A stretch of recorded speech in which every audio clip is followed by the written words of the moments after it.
नमस्कार मैत्रिणींनो, खूप सारं स्वागत आहे तुमचं आपल्या यूट्यूब चॅनलमध्ये। तर आज आपण मस्त असा पोटभरीचा नाश्ता बनवणार आहोत। मुलांच्या टिफिनसाठी खूप छान ऑप्शन आहे। तर इथे बघा मसाला मी काय काय घेतलेला आहे। लसूण, अद्रक घेतलेलं आहे, हिरवी मिरची, धने आणि जिरे घेतलेले आहेत। बघा मैत्रिणींनो, इथे मी काय काय घेतलेलं आहे। लसूण, अद्रक, हिरवी मिरची, धने, जिरे घेतलेले आहेत। हा मसाला आपल्याला मिक्सरला एकदम बारीक असा वाटून घ्यायचा आहे मैत्रिणींनो।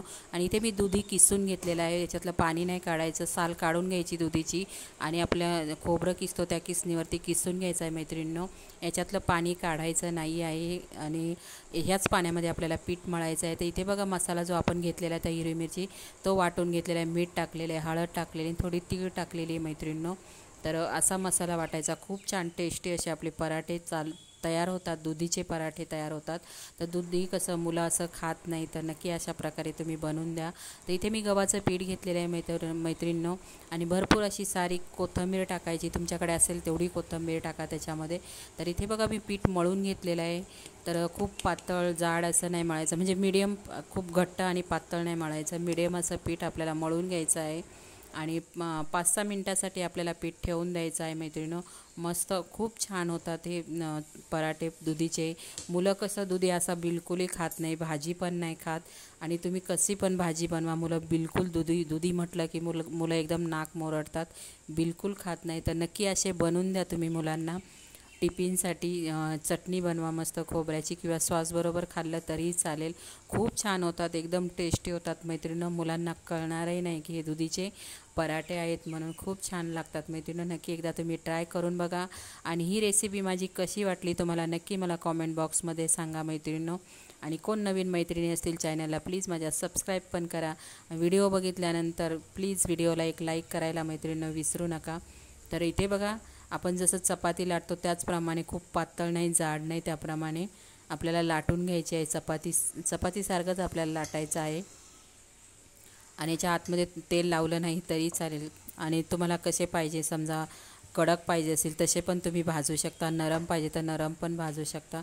कडक भाजले ना छान लागतात खायला, एकदम मस्त असे क्रिस्पी सॉसबरोबर, चटणीसोबत। तर मी याच्याबरोबर आज शेंगदाण्याची चटणी आणि चटणी बनवलेली शेंगदाण्याची। तर शेंगदाण्याच्या चटणीचा व्हिडिओ तुम्हाला पाहिजे असेल तर नक्की मला कॉमेंट्स बॉक्समध्ये सांगा तुम्ही, तर नक्की मी व्हिडिओ दाखवण्याचा प्रयत्न करेल तुम्हाला। तर इथे बघा लाटून झालेली आहे। आणि आपल्याला तेल मस्त असं तेल जास्त लावून मस्त अशी खरपूस चपाती भाजून घ्यायची आहे मैत्रिणींनो। कारण आपण जो किसून टाकलेला भोपळा तो पण पूर्ण आतमध्ये भाजला गेला पाहिजे। फुल गॅसवर आपल्याला चपाती मस्त अशी खमंग भाजून घ्यायची आहे मैत्रिणींनो। तर इथे बघा माझी चपाती लाटून झाली, तव्यात टाकून घेतलेली, आता मस्त भाजून घेते तेल टाकून। नक्की मैत्रिणींनो तुम्हाला ही रेसिपी माझी कशी वाटली नक्की मला एक कॉमेंट करून सांगा। आणि अशाच वेगवेगळ्या प्रकारच्या भाज्या कसं मुलं खात नाही, तर नक्की असे पराठे बनवून दिले ना, तर या निमित्ताने मुलांच्या पोटामध्ये, मुलं पालक नाही खात, मेथी खात नाही, कोथिंबीरचे पण आपण असे पराठे बनवू शकतो। म्हणजे सेम हा मसाला वापरून आपण असे पराठे बनवू शकतो। दुधीचा म्हणा, बटाट्याचा म्हणा, पालक, म्हणजे ज्या पालेभाज्या असतील मुलं खात नसतील तर नक्की असा पराठा बनवून द्या। मुलं टिफिनला एकदम खुश होतात, म्हणजे टिफिन पूर्ण खाऊन येणार नक्की। तर नक्की असं बनवून द्या। कसं आपलं पण म्हणजे काय भाजी बनवायची, तर नक्की असं बनवून द्या तुम्ही। तर मस्त बघा मी तेल टाकून मस्त अशी खरपूस भाजून घेत आहे। आणि बघा किती छान असा पराठेला मस्त कलर पण आलेला आहे मैत्रिणींनो, एकदम खरपूस, म्हणजे तेल थोडं जास्त टाकायचं आणि मस्त भाजून घ्यायची। तर कसा वाटला हा नाश्त्याचा प्रकार मैत्रिणींनो, तर नक्की मला सांगा। आणि व्हिडिओ पूर्ण बघा। बाय मैत्रिणींनो।